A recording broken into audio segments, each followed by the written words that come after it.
আমি ঘরে একা ছিলাম আর আমি ঘুমের ভান করেছিলাম। আর দেখি সেই কাজের ছেলেটি ধীরে ধীরে আমার দিকে এগিয়ে আসছে। একটু অস্বস্তি অনুভব করছিলাম। কাজের ছেলে এসে আমার কাছেই দাঁড়িয়ে গেল। আমার মনের ভেতর এক ধরনের ভয় আর কৌতূহল কাজ করছিল, কিন্তু তার পরবর্তী আচরণ আমাকে বিস্মিত করল। সে হঠাৎ আমার কাঁধে আলতো করে হাত রাখল। সে মুহূর্তে আমি কিছুটা অবাক হয়ে গেলাম। কিছুক্ষণ স্থির হয়ে রইলাম, কথা বলার জন্য ঠিক কি বলবো তা বুঝতে পারছিলাম না। তারপর সে, আমার নাম পূজা। আমি ছিলাম অনেক সুন্দর আর আকর্ষণীয়। আমি শহরে থাকায় সব সময় মডার্ন শর্ট ড্রেস পরে থাকতাম, যা আমাকে আরও আকর্ষণীয় করে তুলত।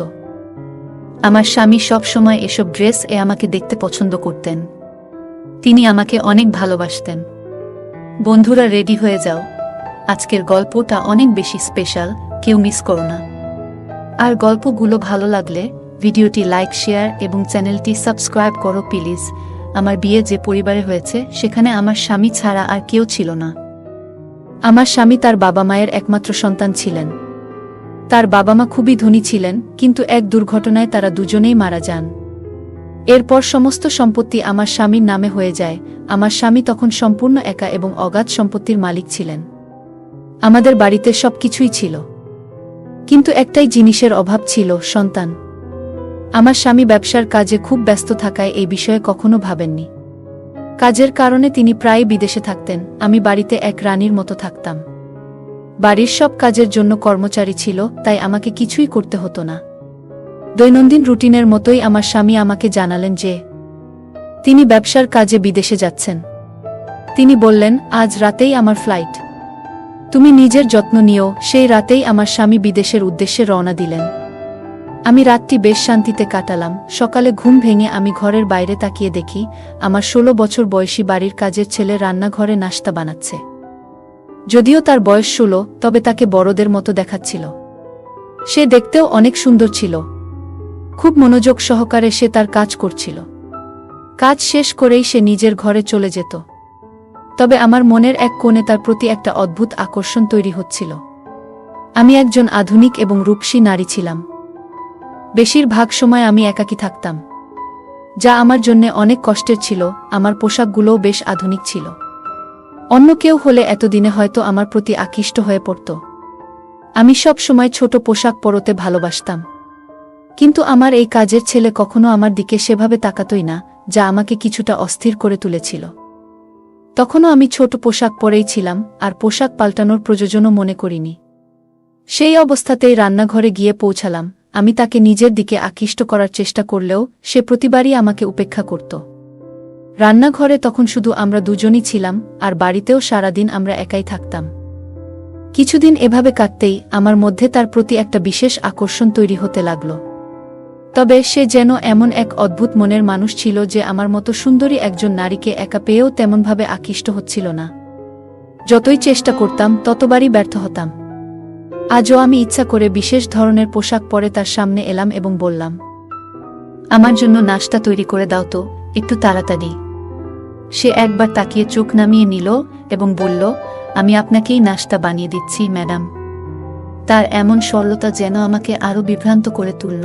হঠাৎ আমার মনে হলো, যখনই আমি তার সামনে যাই সে সবসময় কোনো না কোনো কাজে ব্যস্ত থাকে, তাই সে হয়তো চোখ এড়িয়ে যায়।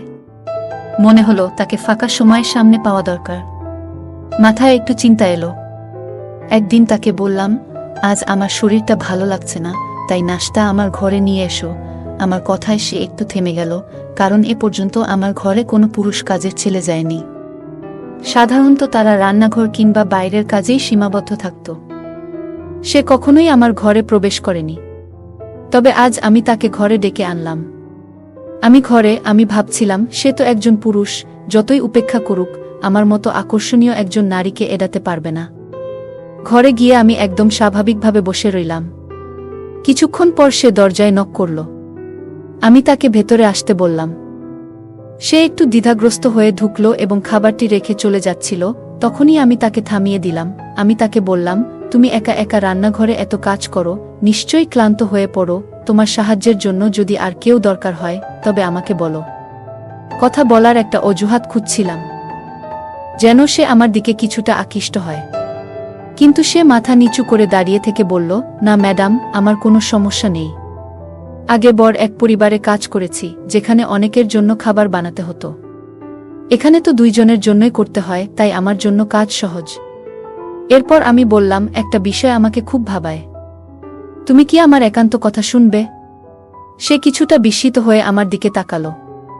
আমি বললাম, আমার স্বামী আমাকে সবসময় স্বাধীনতা দিয়েছেন, কিন্তু এই স্বাধীনতার অর্থ এতটা স্বাধীন ভাবিনি যে আমাকে বাড়ির যুবক কাজের লোকদের মাঝে একা রেখে তিনি চলে যাবেন। আমি বললাম, আমার স্বামী তোমার উপর এত বিশ্বাস করেন কেন?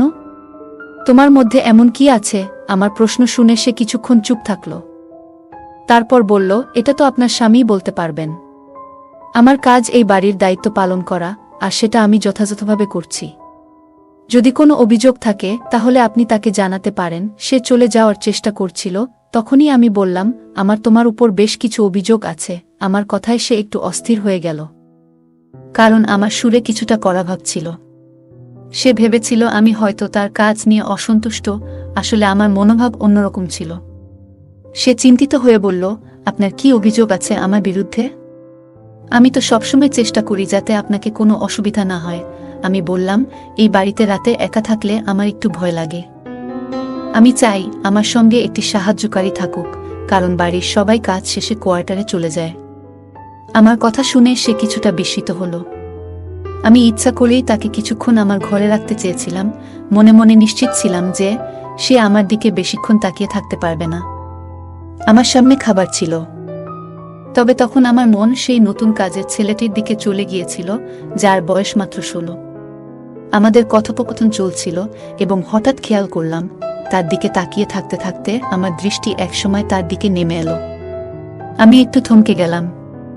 আমার এমনভাবে তাকানো দেখে ছেলেটি একটু অস্বস্তিতে পড়ল এবং কৌতূহলী চোখে তাকিয়ে বলল, ম্যাডাম, এসব বিষয়ে আপনার স্বামীর সঙ্গে শেয়ার করুন।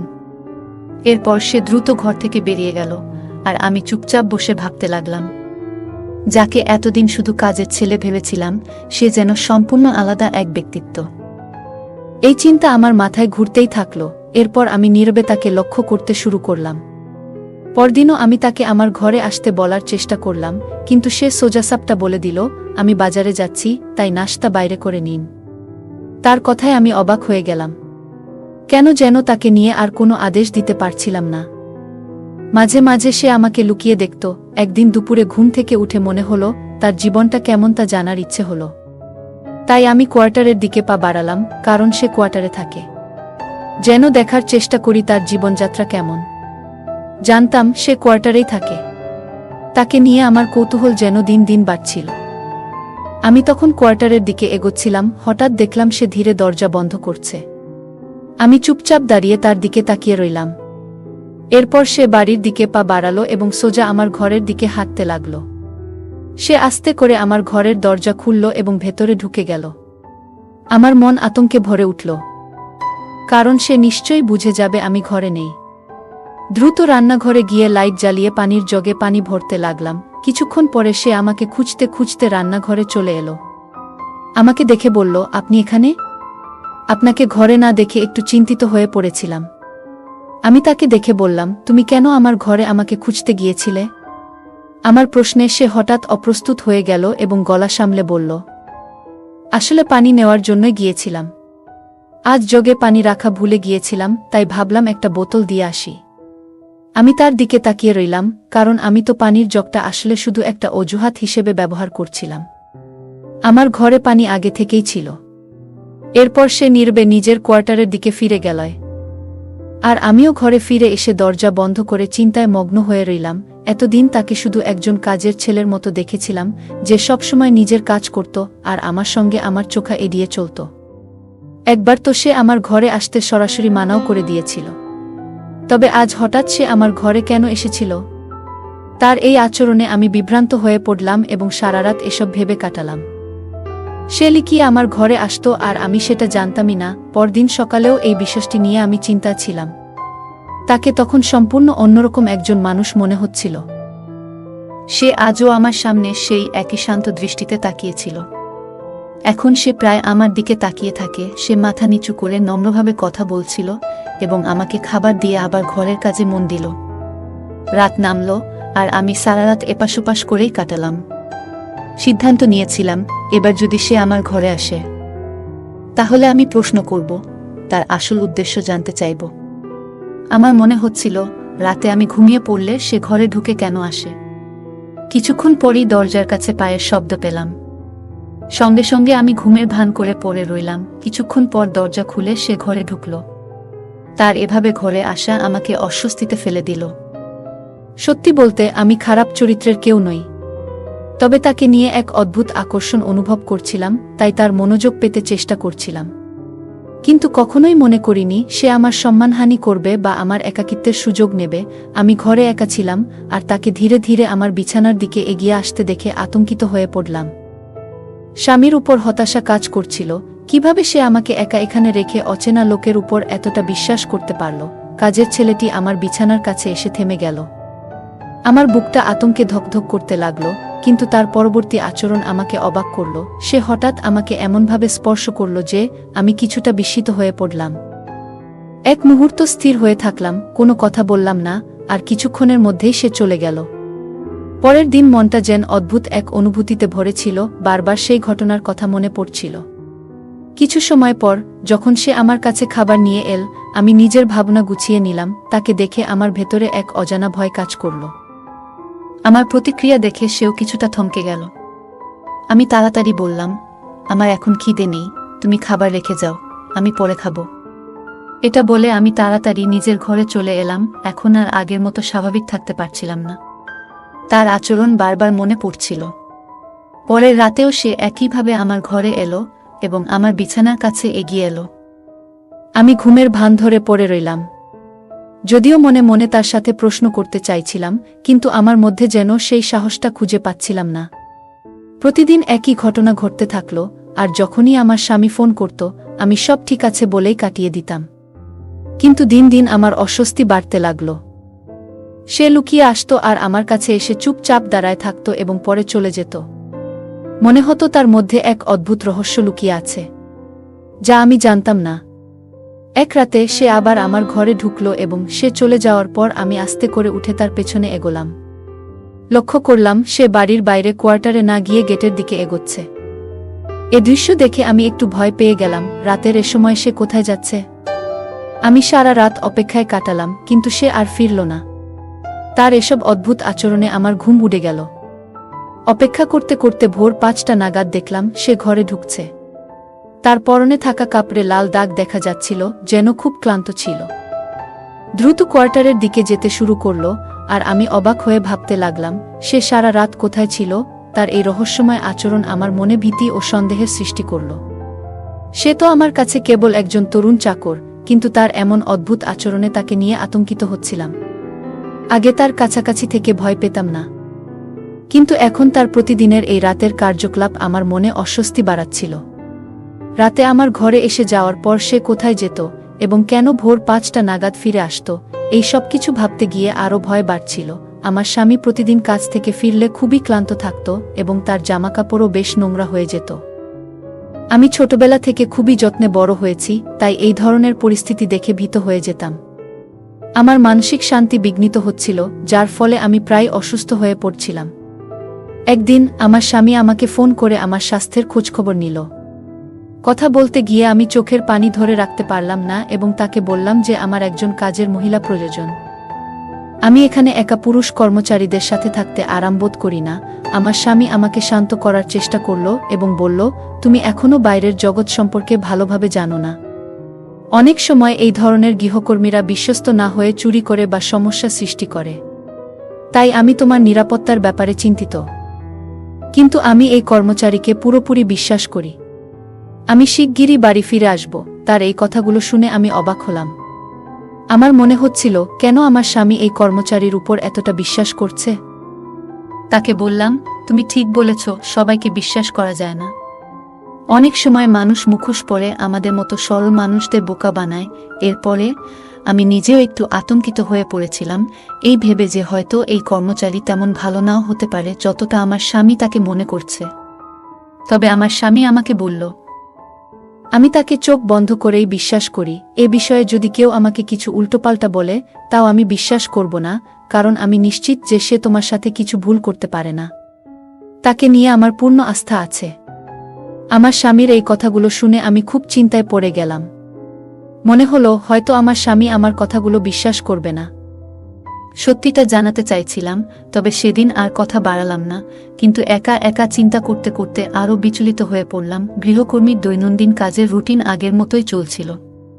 রাতের বেলায় সে বাড়ির ভেতর ঘুরে বেড়ায়, যখন তখন বেরিয়ে যায়। তার এই আচরণে আমি আতঙ্কিত হয়ে পড়লাম। বারবার ইশারায় স্বামীকে জানাতে চেষ্টা করলাম, কিন্তু সে কিছু শুনতে চাইছিল না। একদিন আমি শেষমেশ স্বামীকে বলে বসলাম যে একজন স্বামীর উচিত তার স্ত্রীর কথায় বিশ্বাস রাখা। আমি জানি এই কর্মচারী আসলে যেমন দেখায় তেমন নয়, এবং সে মাঝে মাঝে বেশ অদ্ভুত আচরণ করে। আমার কথা শুনে স্বামী অবাক হয়ে বলল, কেন, সে এমন কি করে যা তোমাকে ভীত করে তুলছে? আমি তো তোমার কথা কিছুই বুঝতে পারছি না। আমি কিছু বলার আগেই হঠাৎ সেই গৃহকর্মী চায়ের কাপ নিয়ে এসে আমার সামনে দাঁড়ালো এবং আমাকে কঠিন চোখে তাকালো। আমি আতঙ্কে জমে গেলাম। কথার প্রসঙ্গ পাল্টে তাড়াতাড়ি ফোন রেখে দিলাম। সেই চাকর এসে বলল, আপনার স্বামীর সাথে অকারণে এ ধরনের কথা বলে তাকে চিন্তিত করবেন না। যদি আমার উপর আপনার কোনো সন্দেহ থাকে, সরাসরি আমাকে জিজ্ঞাসা করুন। আমি তো কখনো আপনার সাথে খারাপ কিছু করিনি এবং সব সময় খুব নম্রভাবেই কথা বলেছি। আপনি নিশ্চিন্ত থাকুন, আমি আপনাকে কোনো ক্ষতি করব না।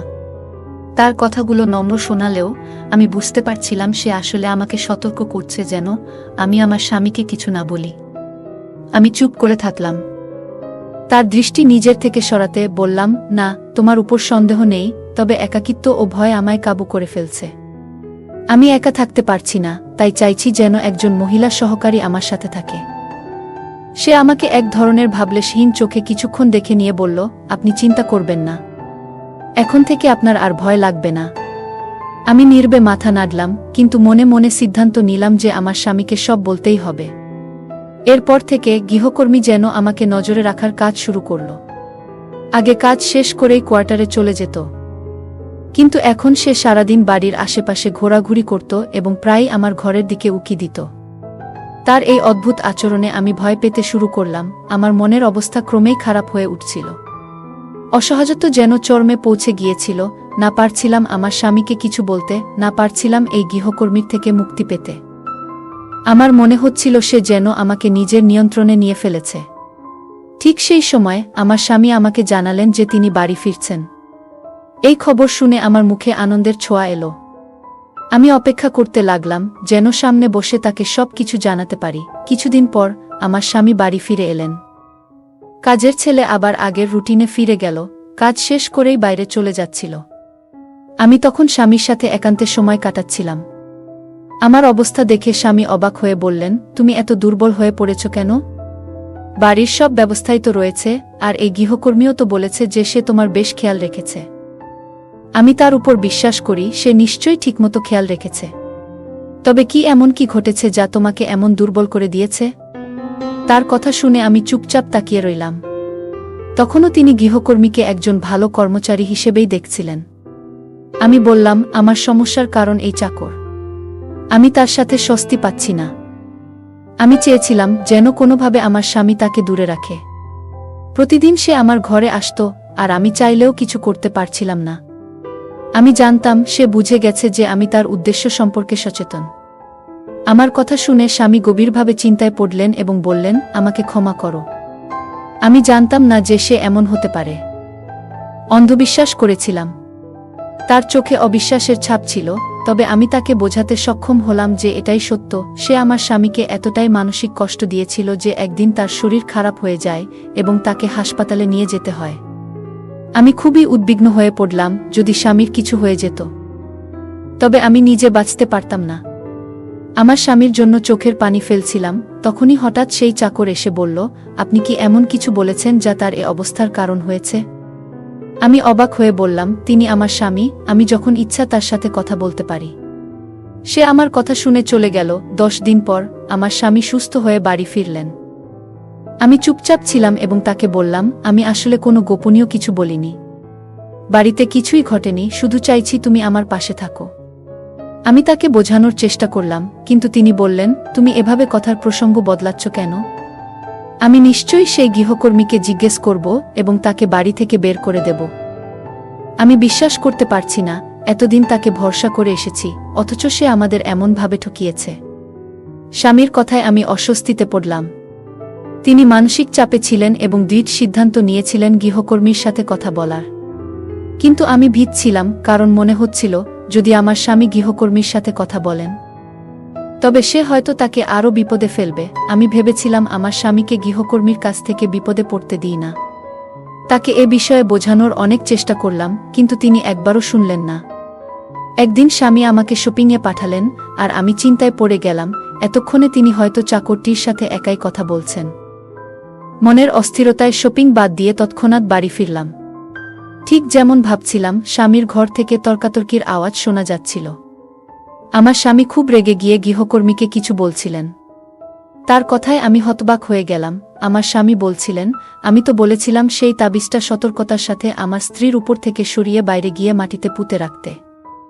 আমি এটি সন্তান লাভের জন্য সংগ্রহ করেছি। আসলে সে অসুস্থ, আর তাই তাকে জানাতে চাইনি। গোপনে তোমাকে দিয়ে এই কাজটি করাতে চেয়েছিলাম, কিন্তু হয়তো সে কিছু সন্দেহ করেছে। এ কথা শুনে আমি কান্নাজড়িত অবস্থায় ঘরে ঢুকলাম। এতদিন ধরে স্বামী আমাকে বলেছিলেন যে তার নিজেরই শারীরিক অসুস্থতা আছে, তাই সন্তান হচ্ছে না। কিন্তু আসল সত্যি ছিল, অসুস্থ ছিলাম আমি। আমার অসুখ এমন যে চিকিৎসার পাশাপাশি বিশেষ পদ্ধতির দরকার। এজন্যই তিনি আমার অসুখের কথা গোপন রেখেছিলেন, যাতে আমি মানসিকভাবে ভেঙে না পড়ি। আমার স্বামী আমাকে অনেক ভালোবাসতেন। আমার স্বামী কখনোই আমাকে মানসিকভাবে ভেঙে পড়তে দেননি।